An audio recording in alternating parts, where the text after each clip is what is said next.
Господи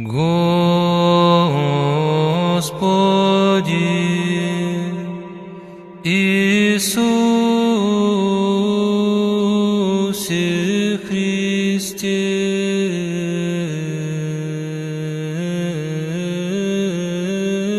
Сыне Божий. Bersama Bapa dan Putra dan Roh Kudus. Amin. Shalom Aleichem bersama Mesiah. Selamat berjumpa kembali saudara dengan saya Archimandrit Romo Daniel Biantoro, pendiri dan ketua umum Gereja Ortodoks Indonesia. Kita akan melanjutkan acara kita kali ini, tapi sebelum saya menjawab pertanyaan-pertanyaan saudara yang sudah sampai kepada kami.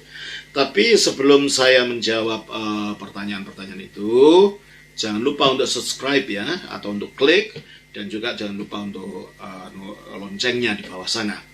Dan kalau saudara merasa diberkati dengan pelajaran-pelajaran ini, dan saudara rindu untuk membantu pelayanan kami supaya saudara tetap mendapatkan pelajaran-pelajaran ini, saudara dapat memberikan persembahan kepada Bapak Depok Pendapatu ini, yang saudara bisa mengirimkan persembahan saudara melalui rekening bank yang sudah dicatat di bagian di salah satu halaman dari situs ini. Kita akan menjawab pertanyaan kali ini, menjawab pertanyaan dari saudara Sigit Cahyono. Semangat pagi Romo. Di sini lagi sore ya. Selamat sore saudara. Saya ingin tanya, sekarang ini ada microchip, Cina menjadi naga Asia dengan Huawei dan lain-lain, pembangunan Bait Allah ketiga dan lembu merah, kebangkitan Yudaisme di seluruh dunia, bangkitnya Freemansori, menjamurnya New Age Movement. Apakah benar ini tanda-tanda akhir zaman? Mohon penjelasan. Bahkan sudah dibangun bunker akhir zaman dan pengawetan mayat dengan nitrogen untuk dibangkitkan, serta cloning gen Yesus. Saudara, untuk memahami ini perlu diingatkan kembali kepada kata-kata Tuhan Yesus, supaya kita tidak menjadi korban dari spekulasi yang liar. Karena orang, ya istilahnya kalau menggunakan istilah saudara tahu bahasa Jawa kan, jangan otak-atik matuk, dicocok-cocokkan. Akhirnya mengambil kesimpulan teologis. Kesimpulan teologis bukan berdasarkan mencocokkan ini, mencocokkan itu, tetapi berdasarkan apa yang dikatakan kitab suci. Kalau tidak nanti bahaya. Ya, mari kita baca apa yang dikatakan Tuhan Yesus di dalam Markus pasal 13, pasal 13, ayatnya yang ke-32. Dikatakan begini, saudara. Tetapi tentang hari atau saat itu, tidak seorang pun yang tahu. Malaikat-malaikat di surga tidak, dan anak pun tidak, hanya Bapa saja. Juga Matius 24 ayat 36. Kita baca dalam Matius 24 ayat 36. Kita baca demikian. Matius 24 ayat yang 36. Begini bunyinya. Tetapi tentang hari dan saat itu tidak seorang pun yang tahu, malaikat-malaikat di surga tidak, dan anak pun tidak, hanya Bapa sendiri. Juga kita baca dari 2 Tesalonika pasal 2. Ya. Di dalam 2 Tesalonika pasal 2 dikatakan demikian. 2 Tesalonika pasal 2 dikatakan oleh kitab suci begini, saudara. 2 Tesalonika 2 ayatnya yang ke-1 sampai 3. Tentang kedatangan Tuhan kita Yesus Kristus dan terhimpunnya kita dengan Dia kami minta kepadamu, saudara-saudara, supaya kamu jangan lekas bingung. Ini perlu sekali nih ya. Dan gelisah. Baik oleh ilham roh, ya katanya ini untuk nubuat gitu, mungkin ada nubuat, orang mengatakan nubuat. Maupun oleh pemberitaan, ya mungkin ini seperti ini, saudara kan macam-macam berita, ada microchip, Cina menjadi naga Asia dari Huawei, pembangunan bait Allah ketiga, lampu merah, kebangkitan Yudaisme di seluruh dunia, bangkitnya Freemasonry, menjamurnya New Age, dan lain-lain. Ini saudara sudah mulai galau ini, saudara sudah mulai gelisah mendengar ini, ya? Dan banyak orang digelisahkan oleh ini. Alkitab mengatakan, supaya kamu jangan lekas bingung dan gelisah, baik oleh ilham roh maupun oleh pemberitaan atau surat yang dikatakan dari kami, ya, karena waktu itu Paulus masih hidup ya, dan dia menjadi otoritas kan, seolah-olah hari Tuhan telah tiba. Nah ini, jadi nasihat ini masih berlaku untuk kita, supaya kita bersikap waras, supaya kita bersikap balance. Tidak gampang diombang-ambingkan dengan berita-berita yang tidak benar. Sudah berapa kali orang mengatakan kiamat tahun ini jadi, ya ternyata tidak di tahun 2012 dulu, ingat? Sampai ada orang yang nelpon saya waktu itu, dia punya perusahaan, ya, dan mengatakan, Romo, apa saya tutup saja perusahaan saya ini, karena ini kan tahun 2012 mau kiamat. Saya katakan, jangan percaya itu. Alkitab mengatakan, jangan cepat gelisah, jangan lekas bingung, baik itu oleh nubuat, baik itu oleh apa. Karena Alkitab mengatakan, malaikat pun tidak tahu, bahkan Tuhan Yesus sendiri seandainya tahu pun, dia tidak memberitahukan, maka dia mengatakan anak pun tidak tahu. Mana ada manusia bisa tahu kalau Tuhan Yesus sendiri tidak tahu? Mana ada spekulasi macam-macam seperti itu? Tugas kita bukan melakukan spekulasi. Terus, ayat 3 dari 2 Tesalonika 2. Janganlah kamu memberi dirimu disesatkan orang dengan cara yang bagaimanapun juga. Sebab sebelum hari itu, nah ini ada tandanya ini. Bukan masalah chip, bukan masalah naga Asia, bukan masalah pembangunan bait Allah, ya. Itu pun masih spekulasi semua. Dan lembu merah lagi, dulu ada seorang penginjil yang sudah almarhum, entah berapa puluh tahun yang lalu, 20 tahun yang lalu ya, mengatakan lembu merah sudah diketemukan. Karena dalam tradisi orang Yahudi, nanti kalau ada lembu merah seperti yang digambarkan di dalam kitab Bilangan 8 kalau saya tidak salah, itu ditemukan dan itu menjadi korban, itu saatnya Mesias akan datang. Akhirnya jadilah suatu spekulasi di mana-mana, lembu merah sudah ditemukan. Saudara, jangan itu yang menjadi patokan. Dan akhirnya orang itu sudah meninggal, tidak pernah minta maaf karena sudah membohongi orang Kristen banyak waktu itu. Saya sudah ingatkan orang, jangan percaya gitu-gitulah. Itu spekulasi semua ya. Merah, kebangkitan Yudaisme di seluruh dunia. Apakah kebangkitan Yudaisme itu menjadi tanda? Ya. Bangkitnya Freemasonry, ya. Freemasonry bukan bangkit dari dulu, sudah ada. Dulu di Indonesia malah ada, di Purwokerto itu ada pusatnya. Sekarang di Jakarta juga ada. Ya. Seperti itu. Apa itu? Lions Club ya, itu bagian itu cabang daripada Freemasonry, masih ada di Indonesia ini, ya. Dari dulu sudah ada sejak zaman Belanda, bukan baru saja sekarang bangkit, ya. Menjamurnya New Age Movement, ya, karena gereja Barat, orang-orang di Barat sudah banyak yang membelakangi gereja, mereka mencari-cari, akhirnya terjadilah New Age. Itu adalah sinkritisme, pencampur aduan agama macam-macam jadi satu. Agama yang dulu-dulu sudah dibuang itu, penyembahan berhala jadikan satu, perdukunan dan lain-lain yang sekarang disebarkan orang-orang di Amerika yang sudah membelakangi Injil. Ya. Apakah benar ini tanda-tanda akhir zaman? Ya tentulah, zaman akan berakhir kata kitab suci. Tapi apakah kita harus berspekulasi menunggu itu?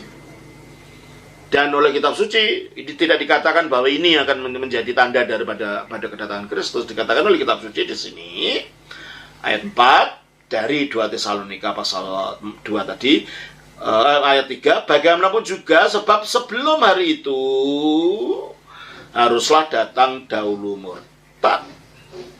Nah, kalau murtad itu adalah meninggalkan ajaran Kristus yang benar, meninggalkan Injil yang benar.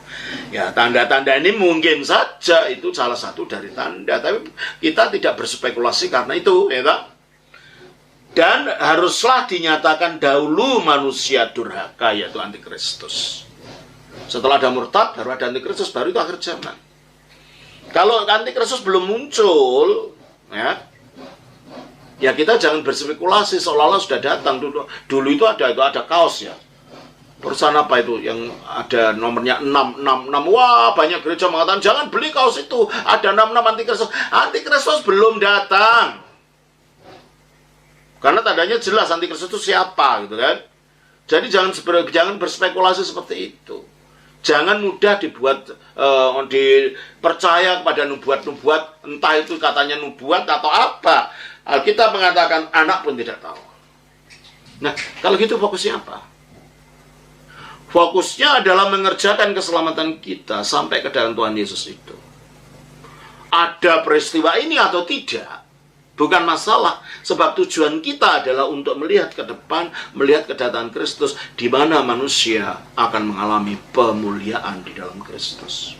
Makanya dikatakan dalam Markus pasal yang ke-13 itu, dari ayat 32 tadi, dikatakan begini. Markus 13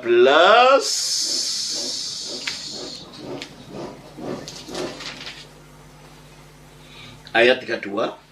Tetapi tentang hari atau saat itu tidak seorang pun yang tahu. Malaikat-malaikat di surga tidak, dan anak pun tidak, hanya Bapa saja. Loh, apa mana? Betul Yesus tidak tahu. Kalau gitu bagaimana keilahiannya? Yesus tahu, buktinya dia menceritakan detailnya datangnya kiamat ini kan. Disuruh pasal ini. Tetapi dia tidak mau memberitahu dengan mengatakan anak pun tidak tahu. Tujuannya apa? Ayat 33. Hati-hatilah dan berjaga-jagalah, sebab kamu tidak tahu bila manakah waktunya tiba. Maksudnya supaya kita tetap berjaga-jaga gitu loh. Dan berhati-hati dalam hidup ini. Kalau dunia itu selalu berubah, saudara. Di tengah-tengah perubahan itulah, di tengah gejolak perubahan itulah, nanti antikristus muncul yang digambarkan dalam kitab Wahyu 13 begini. Kita baca ya. Dalam Wahyu pasal 13 dikatakan ayatnya yang ke-1. Lalu aku melihat seekor binatang keluar dari dalam laut, bertanduk 10 dan berkepala 7. Di atas tanduknya terdapat sebuah mahkota dan pada kepalanya tertulis nama-nama hujat. Binatang yang kulihat itu serupa dengan macan tutul, dan kakinya seperti kaki beruang, dan mulutnya seperti mulut singa. Jadi menunjukkan dia perpaduan dari binatang-binatang buas dan kuat yang ada. Menunjukkan yang akan muncul si binatang ini, gambaran dari antikristus ini, nanti mempunyai kekuatan yang luar biasa.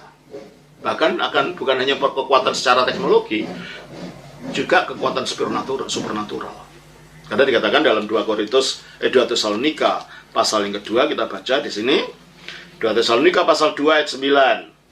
Kedatangan si pendurhaka itu, ya, itulah yang digambarkan pendurhaka, makanya digambarkan seperti binatang itu ya. Kedatangan si pendurhaka itu adalah pekerjaan iblis dan akan disertai rupa-rupa perbuatan ajaib, tanda-tanda, mujizat-mujizat palsu dengan rupa-rupa tipu daya jahat terhadap orang yang akan binasa. Tuh. Maka digambarkan dia bisa mempunyai kekuatan politik, punya kekuatan teknologi, dan kekuatan yang macam-macam, tapi bengis, sehingga dia merupakan perpaduan sifat macan tutul, sifat beruang, dan sifat singa. Itu munculnya dari lautan, dari dalam laut. Laut itu lambang sesuatu yang bergejolak. Bukan seperti bumi. Bumi itu padat, gak bergerak, bergejolak. Oleh karena itu, laut di sini adalah gambaran dari gejolaknya masyarakat. Dari tengah-tengah gejolak itulah akan munculnya antikristus. Ya, gejolak itu yang sudah gambarkan di sini ya. Ada microchip, Cina menjadi naga Asia, pembangunan Bait Allah, yang berita tentang bangun Bait Allah yang ketiga, lampu merah, kebangkitan yang saudara sebutkan tadi itu. Itulah gambaran lautan itu. Coba kita baca di dalam Wahyu 17 ya. Di dalam kitab Wahyu pasal 17 dikatakan demikian.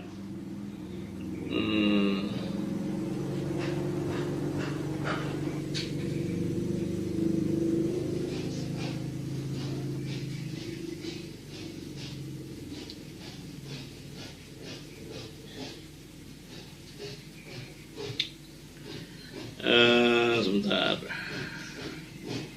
Ayat 15. Lalu ia berkata kepadaku, semua air yang telah kau lihat di mana wanita pelacur itu duduk. Wanita pelacur itu adalah sistem agama sinkretisme yang akan diciptakan oleh antikristus nanti. Ya. Semua air yang telah kulihat di mana wanita pelacur itu duduk adalah bangsa-bangsa dan rakyat banyak dan kaum dan bahasa itu. Jadi kalau gitu yang digambarkan dengan laut tadi, yang dari atas, dari dalamnya antikristus yang digambarkan sebagai binatang itu muncul, itu gambaran gejolaknya manusia, bangsa, macam-macam, dengan macam-macam beritanya nanti dari itu, situ munculnya antikristus. Dan itu pasti muncul. Tapi Kristus mengatakan jangan lihat itu, gitu loh. Fokus, ada itu atau tidak, kita dipanggil satu, yaitu fokus kepada berhati-hati. Kita baca lagi ya, dari Markus 13 itu ayat yang ke-33 dikatakan begini, berhati-hatilah dan berjaga-jagalah. Itu tujuannya mengapa dia tidak beritahu kapan datangnya itu. Kristus tahu garis kiamat, sampai detailnya diberitahukan di situ. Masa kalau tahu detailnya nggak tahu waktunya? Nah, dia nggak memberi waktunya itu bukan karena dia tidak tahu, dia menghendaki sesuatu supaya manusia tidak spekulasi. Enak aja dong kalau tahu waktunya kiamat. Masa berbuat dosa nanti bertobat akhir, ya enak saja. Kita jelas selalu harus bersiap-siap. Ada tanda itu atau tidak. Berhati-hatilah dan berjaga-jagalah, sebab kamu tidak tahu bila manakah waktunya tiba. Ini tugas kita. Ya. Dan halnya sama seperti seorang yang bepergian, yang meninggalkan rumahnya dan menyerahkan tanggung jawab pada hamba-hambanya masing-masing dengan tugasnya, dan memerintahkan penunggu pintu supaya berjaga-jaga. Itu kita masing-masing diberi tugas. Fokus ke situ. Fokus untuk tujuan akhir hidup kita, menyongsong kedatangan Kristus. Semua itu datang atau tidak, Kristus tetap datang. Itu yang pasti. Jadi kita tidak usah berspekulasi, entah dia datang besok atau lusa atau 1000 tahun lagi. Kita tidak perlu takut dengan semua tanda-tanda itu, karena memang dunia ini digambarkan sebagai laut. Laut selalu berombak dan selalu macam-macam akan muncul, ya toh? Tidak akan tenang, selalu akan macam-macam. Jangan takut, maka dikatakan jangan bingung, jangan cepat gelisah. Nah, di sini kalau saudara, kalau ada pendeta-pendeta yang mengabarkan menakut-nakuti, jangan dengar. Injil itu berita sukacita, bukan berita yang menakutkan. Berita sukacita apa? Sukacita keselamatan dalam Kristus, dan kita harus berjaga, kita harus bersiap untuk menyongsong itu ya. Terus ayat 35, karena itu berjaga-jagalah, sebab kamu tidak tahu bila manakah tuan rumah itu pulang, menjelang malam atau tengah malam dan larut malam atau pagi-pagi buta. Jadi nggak usah berspekulasi. Dia sudah mau akhir zaman atau tidak, Yesus pasti datang. Digambarkan datangnya entah itu datangnya itu menjelang malam, tengah malam, larut malam, pagi hari. Itu bukan masalahnya. Jadi jangan ke sana. Fokusnya bukan di sana. Ayat 36, supaya kalau ia tiba-tiba datang, jangan kamu didapatinya sedang tidur. Jangan karena ada ini terus kita bersungguh-sungguh. Ada ini, ada tanda ini atau tidak, kita tetap bersungguh-sungguh. Sebab kita tidak tahu kapan Tuhan Yesus datang. Dia datang seperti pencuri. Pencuri tidak akan beritahu kita kapan dia datang. Ya, coba kita baca dalam 2 Petrus pasal 3. 2 Petrus pasal yang ketiga, kita baca demikian. 2 Petrus pasal 3 ayatnya yang ke-10 kita baca demikian. Tetapi hari Tuhan akan tiba seperti pencuri. Nah itu, hari Tuhan akan datang seperti pencuri. Kita tidak tahu kapan pencuri datang. Ya jangan usah berspekulasi. Kalau kita berspekulasi, jangan-jangan nanti malamnya ada pencuri, nggak pernah tidur kita, gelisah. Tenang aja. Tetap berjaga-jaga, tetapi tidak usah gelisah. Sama dengan menunggu kedatangan Kristus. Jangan berspekulasi dengan ini semua. Ini banyak penginjil-penginjil yang menggunakan ini untuk menakut-nakuti orang. Tujuan akhir apa? Untuk memberi persembahan gitu kan. Untuk makin sungguh-sungguh memberikan persembahan, memberikan perpuluhan itu. Kalau itu tujuannya, wah ngeri sekali Injil ini. Jadi kita tidak usah melandaskan takut kita akan Tuhan, bakti kita akan Tuhan, karena ada tanda-tanda ini. Ada tanda ini atau tidak, kita tetap diperintahkan untuk berjaga-jaga, karena kita tidak tahu kapan Tuhan itu datang, larut malam, tengah malam, waktu pagi, kita tidak tahu. Itulah sebabnya Yesus tidak mau memberitahu kapan datangnya itu, sehingga dikatakan dengan kata-kata anak pun tidak itu. Saya kira ini akan menolong saudara Sigit Cahyono, dan kiranya Tuhan berkati. Nama Bapa, Putra, Roh Kudus. Jangan lupa, amin, jangan lupa untuk subscribe ya, dan klik. Terima kasih, Tuhan memberkati.